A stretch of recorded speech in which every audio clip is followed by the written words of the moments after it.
calm my nerves.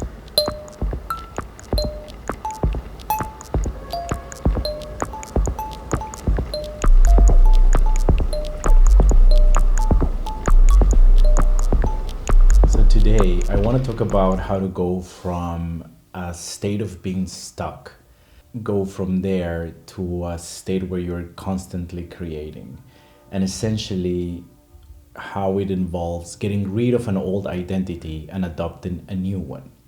Now, this is easier said than done because when you're stuck in an identity that says, I'm somebody who doesn't create regularly, or I'm not showing up for my art, then it's a little bit of like a self-fulfilling prophecy where you don't take action because you've already decided that you're somebody who doesn't take action. And not only that, but there is safety in that, right? There is safety in not taking the vulnerable steps to make something unique or make something authentic. So there's a couple of like survival strategies that are keeping you there that make it feel like it's safer or it's more comfortable. So, and I'm just saying this not to discourage you in a sense of like this is something so hard and like very difficult to overcome. I'm just being honest about what you're dealing with so that you don't get discouraged when you actually try to change it. And many people think that you need like this super heroic action and like take on a big challenge and like grind every day and every day give your max and like just completely to use the gym analogy, bring every single rep to failure. I found that actually what really moves the needle is just taking little steps one at a time, and that creates compounding evidence that the old identity, the identity of somebody who doesn't create, is no longer accurate. And slowly but surely you start to build an identity of somebody who does, who somebody who creates. So what helped me is to lower the bar, right? Instead of attempting to do something a masterpiece right off the bat, I think it helps a lot more to just lower the bar and commit to creating something small or something true that is achievable in the short term, and count that as a win, and then keep those wins compounding over time. And that requires being okay with making something imperfect, with starting when you don't feel ready, to create despite the little pulls that you feel towards not creating. So, but if the task is not that big, then you'll be able to overcome them more easily than if you had like a huge mountain to climb ahead of you. No, I think that it's really helpful is to have a container, a place where your art can live, and a commitment to yourself to really show up in that container, however small it may be. It can be just 5 or 10 minutes a day. It could be right after your workout, or it could be first thing in the morning. Find a time of the day that works for you, and basically just commit to either a specific amount of time or one small task, right? And remember, at this stage, it's not really about accomplishing the goal or like creating even a piece of art. I think at the beginning stage, it's just about creating that identity of somebody that shows up. So when your mind inevitably starts telling you like, the creative monsters will start whispering like, why are you doing this for? This is not going to amount to anything.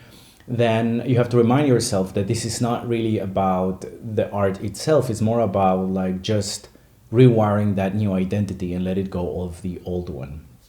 So sometimes that helps to just see it as a little prerequisite that you're doing in order to create much better and meaningful art in the future.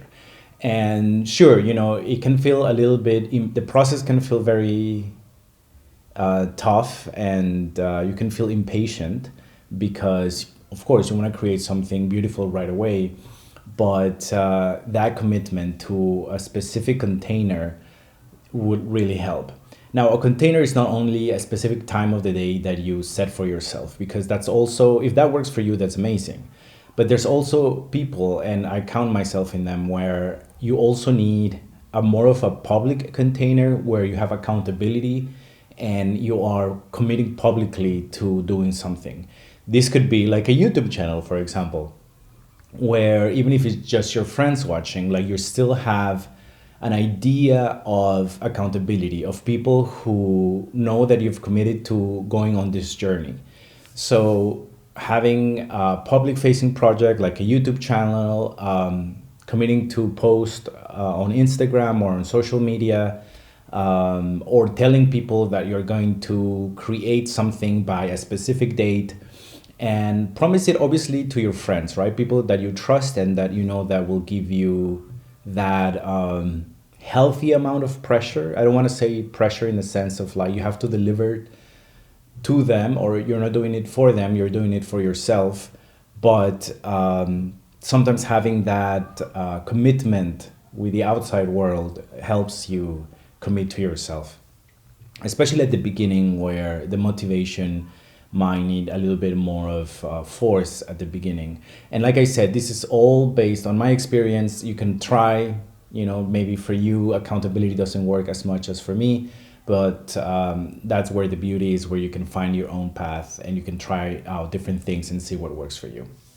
Yeah, and the thing is too is that when you're committing to a specific container, the frequency or the repetition is built into the system. So every day, like for example, if you commit to publish a specific number of YouTube videos per week or per month, then you know that, the next one is coming and the next one is coming. So it removes a lot of like the decision fatigue that comes with like, okay, what I want to talk about now. I don't feel really inspired to make a video. This video itself, like I wasn't sure I had like the topic nailed down, but so basically I just decided to gather all of the thoughts that I've been having the past few weeks and just pour them here, right? Because I have this container, I have this place where I get to come and talk.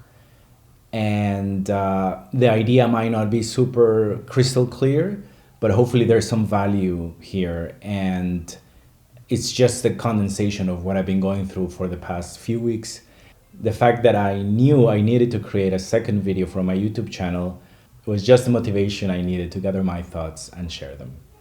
Another beautiful thing about this is that it makes you focus more on the process than it makes you focus on the result or the goal. And when you're really focusing on the process, first of all, you enjoy it more. You learn more because you are present, you are paying attention to what you're doing, and you're not just like fantasizing about like how many people are going to watch this, is this going to be successful, what can I do with this. You are really alone there with your craft, and sure, through repetition then you'll get better. So it's almost like the perfect way of getting better, as opposed to like trying to come up with like the perfect concept and the perfect thing right off the bat. A lot of people out there talk a lot about affirmation and affirming a new identity, somebody who does things, somebody who has achieved what they're setting out to do, and that can be helpful for sure. For me, however, what really worked more was, like I said, just gathering evidence. If you put in the work and start doing it consistently, then at some point, even if you're super tough on yourself, like the evidence cannot lie. So your identity has to shift no matter what, without much trying, right? Without really being hopeful and like visualizing too much. It's just really right there. It becomes evidence that you cannot really argue with. So your identity starts to shift naturally. And that's exactly what you want. You want to have a new identity that it becomes a bit of a snowball, because as soon as you start realizing that, oh, hey, like I'm actually getting shit done, and then, that creates momentum, and then you create a little bit more and a little bit more, and before you know it, You are having all these different projects going on at the same time at different levels of development, of course. Or maybe you go all in one single project, but you start to see progress. And that automatically makes you calm down a bit. And then you're not really doing it for the identity building necessarily. You're already doing it because that's what you do, and that's part of your new identity, and you see progress in your projects. Now, I should warn you that at this stage, what happens is that you start to feel a little bit of grief. And this is what really shocked me over the past few weeks, is that as much as progress I was doing in my projects, I felt kind of sad, kind of uncomfortable. I found myself reaching for unconscious behavior or, like creature comforts, because I really felt like I was losing some part of me. And I even got this image where I imagined around 70% of myself just decaying, right? And if you think about it, 70% is a lot. But it made me realize that 70% was all just these strategies to keep me safe, to keep me from creating, to keep me invisible. And it's a lot. So when you lose that much of yourself, when you lose this identity that says, I don't create, I'm invisible, or my work doesn't matter, all of these things, then what are you left with? Right? Okay, you have a little bit of the new identity, but you just start to feel this very empty void. And that can feel very scary, and that can feel like regression, that can feel like you're not progressing, that can feel like this is not meant for you. And so what I've discovered is that it's just grief. When you're overcoming an old identity, you have to mourn, you have to grieve it, you have to say goodbye to it, you have to let it go, but you have to be present with it. You can't just like get rid of it and pretend that everything is okay now. You have to remember that these strategies, these beliefs, this identity kept you safe. And it was a survival strategy for however long you have lived. So this is not a minor thing. And this is my only warning, is that this process involves shedding that old identity. And that process can be gruesome and can be powerful and desestabilizing and quite tough. But if you understand what's going on, it'll make it a lot easier, because then your job is just to process it out, right? There's nothing specific that you have to do other than feel the feels, perhaps have good grounding habits like working out, meditating, meditation, making more art if your system can afford it energetically. But there's certainly things that you can do to accompany yourself in this process. But eventually, it just takes time. It just takes time, and it just takes more reps of the new identity to really ground it in yourself and solidify that new identity. And little by little, you'll just make a full transition to the identity of somebody who does things, who shows up for the art, who creates no matter what, despite all the different whispers and fears and little things in your mind. And the thing is that these things might never go away because they're tied to survival, right? So, and these are in my case, for example, 38 years old. So they might never disappear actually, but they do become weaker and they do become less influential on your work. So when you're still letting them go, you're gonna feel kind of like phantom limbs. At least that's how it feels for me. It's like if I got rid of something, but I can still feel it, And when I sit down to create, they still mess up with me and they may still influence my work, but they're not as strong as to the point where like I will just freeze like I would used to. I just kind of like move through it, and I'm just kind of like weirdly aware of them, and I've made peace with it because I don't know, maybe in the future I would really maybe just create without a second thought. But for now, I'm just really glad that I can keep creating without stopping, without really stop to argue with these phantom limbs or with these creative monsters. They're just kind of like there, coming along for the ride. And also part of grieving is to thank them, right? Because if you try to expel them out of you and like be very forceful and like angry at them and reject them with strong energy, that often doesn't work. Again, that's just my experience, but for me that often doesn't work. I believe in being self compassionate, in being kind to yourself. At the end of the day, these are part of yourself that you are willingly choosing to let go. So these are part of yourself. So you need to be kind to yourself. And even though you are overcoming them or you're letting them go, doing so with compassion and kindness will help you come a long way, will make the whole process easier than if you are reacting in a desperate or forceful way. And that's what I found, because for many years I was definitely struggling more and just like, oh, I'm just gonna create, I'm gonna like go through it no matter what, and it just didn't work. So that's just my own personal experience with how to go about it. And then yeah, and in this whole process, there's gonna be days that just feel like regression, where you're a little bit more activated. The more you progress, the more I feel also life sort of like finds a way to challenge you and test you to really see if you've like integrated the lesson.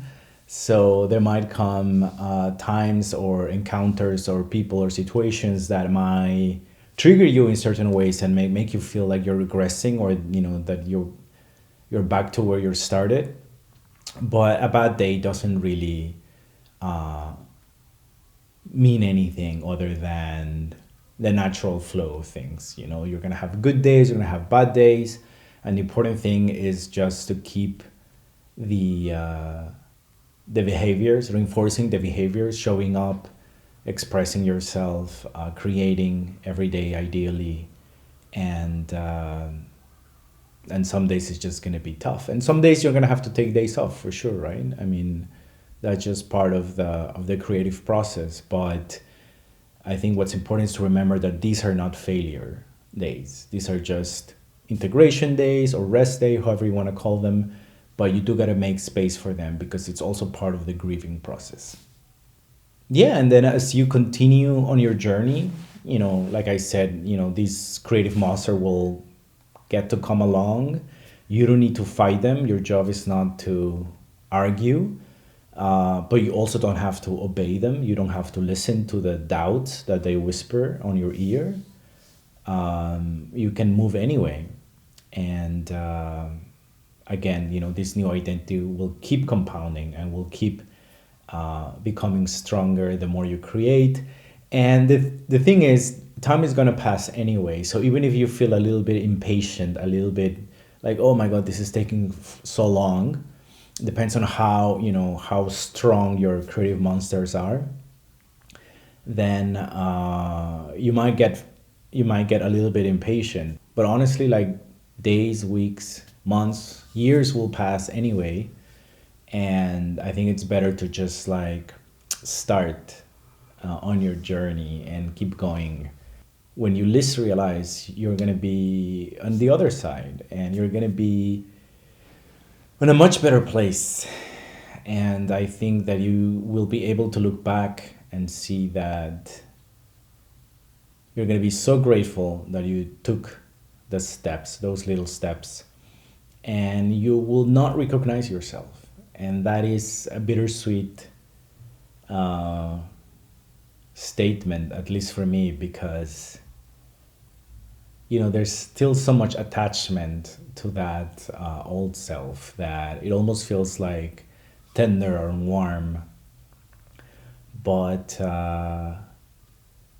yeah, so I think that's why it's important to be self-compassionate and kind, and keep looking forward, right? Like, just keep looking forward, and perhaps what remains once you shed that 70% of your protective mechanisms is your true essence, and then you can really create from there, and your art will be more authentic, and it will be more powerful, and more true, right? So hopefully that helps.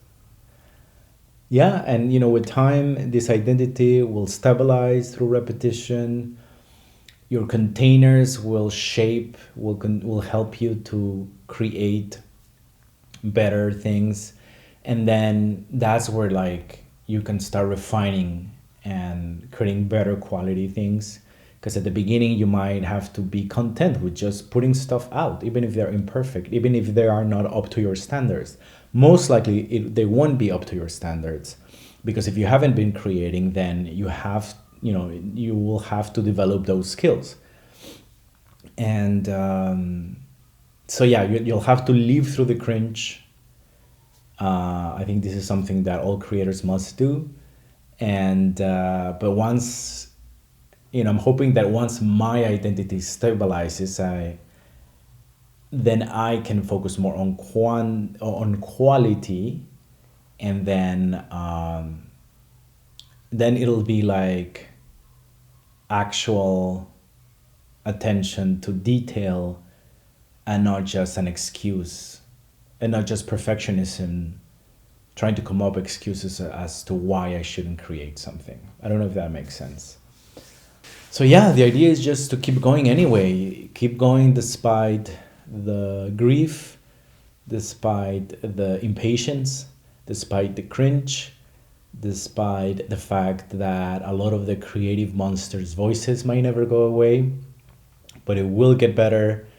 It does require you to shed a good chunk of yourself, depending on how many of these survival strategies you picked up. But even if it's a lot, like in my case, there is hope.